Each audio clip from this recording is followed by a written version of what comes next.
The ancient Egyptian practice of preserving their dead by mummification has always held a fascination for people, although at the same time it's often led to a considerable amount of disrespect for the ancient dead. In a 1998 publication by the British Museum, the authors go into some fascinating detail about the fate of ancient remains. They write, although we are all familiar with mummies, they have been an underestimated and ill-used resource. From medieval times well into the 19th century, untold numbers of mummies were ground up for medicine. Their tissues, blackened by the embalming oils, were believed to have some medicinal powers as mumia or bitumen, better known as asphalt, which was then found only in limited quantities in the Near East. The word mummy comes from this use of the ancient bodies, but it now describes the body itself that has been either naturally or artificially preserved.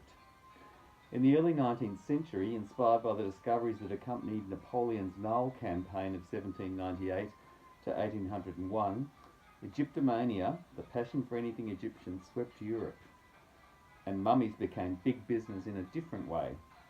To stock museums and the curiosity cabinets of the well-to-do, a lucrative trade in Egyptian mummies artifacts including mummies arose.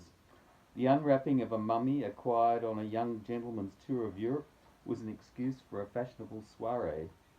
Public exhibitions of mummies became popular sensations. And with the growth of tourism in Egypt, the desert hills were scoured for mummies to sell as antiques. There were plenty to find. The Italian adventurer Giovanni Belzoni, who made his fortune in the antiquities trade, excavating monuments and tombs, recounts his exploration in the Theban hills. Quote, every step I took I crushed a mummy in some place or another. Thus I proceeded from one cave to another, all full of mummies piled in various ways, some standing, some lying, some on their heads. Unquote. Such discoveries led to a glut of mummies, and soon a more practical use was found for them.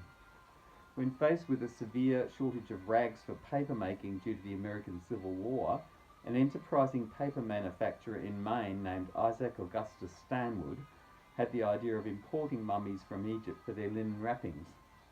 Arriving by the boatload, the mummies were unwrapped and their bandages reduced to pulp in vats. The resins and oils used in the embalming process had stained the cloth, resulting in a heavy brown paper which proved to be especially suitable for meat wrapping. Stanwood was able to buy and ship tons of mummies for 3 cents a pound, less than half the price of buying rags at home. Reportedly covered in almost 30 pounds of linen each, an entire mummy cost about $1. Stanwood would have continued his lucrative arrangement had not a local outbreak of cholera, which included among its victims employees of his own paper mill, brought it to a halt.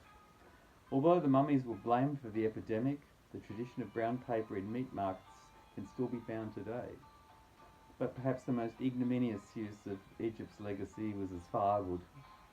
Mark Twain, in his humorous travel tale, The Innocents Abroad, recounts seeing a railway engineer who, while stoking the furnace of a steam train with the shriveled remains of ancient Egyptians, exclaimed, quote, damn these plebeians, they don't burn worth a cent.